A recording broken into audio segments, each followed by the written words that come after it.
Moving on with our project, still on the third part, specific data to look for when analyzing major economies. And under the Canadian economy, we are looking at the NHPI.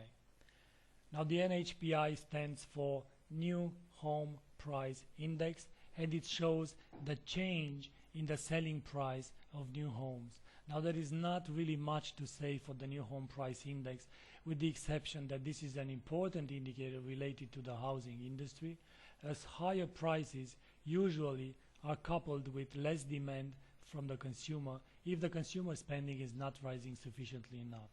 So, in other words, if no important disposable income or a surplus for disposable income, then the demand for such goods are, let's say, decreasing. The demand is decreasing. Again, the NHPI stands for the N for the New Home Price Index. It is released by Statistics Canada and shows the change in the selling price of new home sales. The release date for NHPI is monthly, about 40 days after the month ends, and the release time is 12:30 GMT during the North American trading session. And if the actual goes bigger than the forecast, it should be viewed positive for currency, and the opposite is true as well. If the actual is lower than the forecast, it should be interpreted as being negative for currency. This is a second tier data, so low volatility levels are being expected. If you are trading binary options here with us at binaryoptions.net.au, and you are trading an asset that is based on a currency pair that has the Canadian dollar in it, and you are looking at economic releases at the economic calendar, and you are looking at and you see that the NHPI indicator is coming, you should know that this is a second tier indicator, and normally Canadian dollar doesn't react much based on the release. However,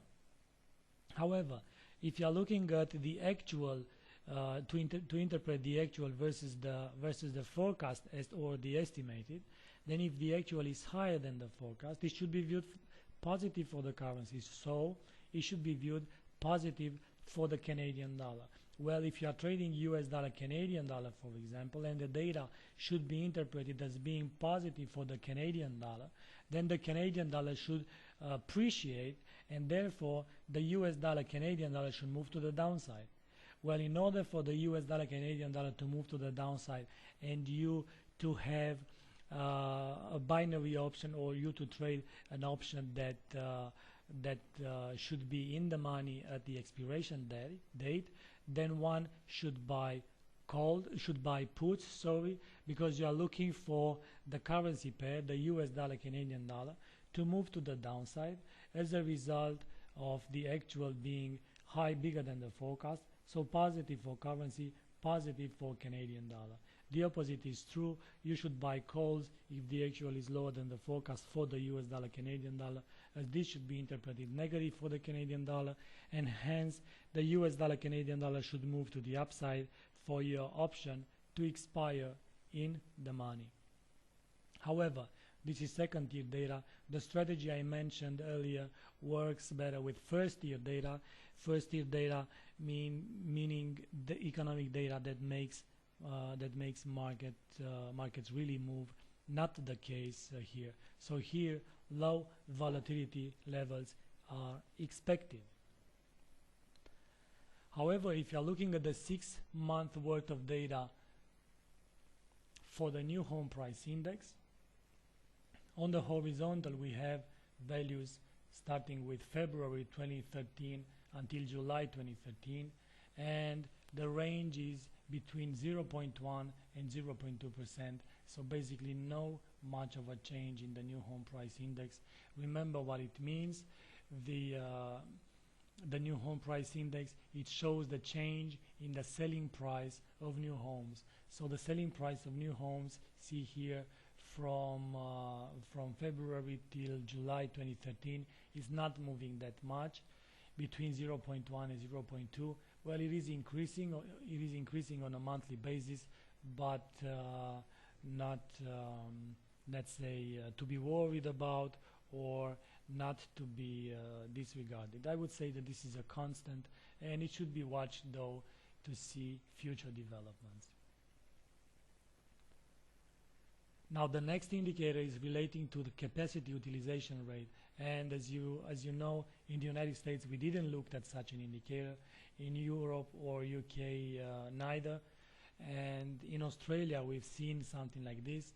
There is the capacity utilization rate in the United States, but is a second-tier data compared with all the available indicators to analyze the United States economy.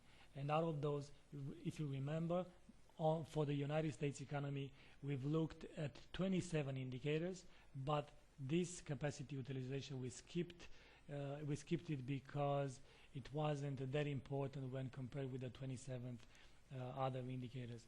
But for Canada is important, and you'll see why on the next recording. Before that, again, the release time for the NHPI, New Home Price Index, is monthly. About 40 days after the month ends, the release time is 12:30 GMT during the North American trading session, and if the actual is higher than the forecast, should be viewed positive for the currency, and if the actual is lower than the forecast, then this should be interpreted as negative for the currency. This is a second-tier data, and low volatility levels are being expected. So stay tuned for the next recording, please. Capacity utilization rate.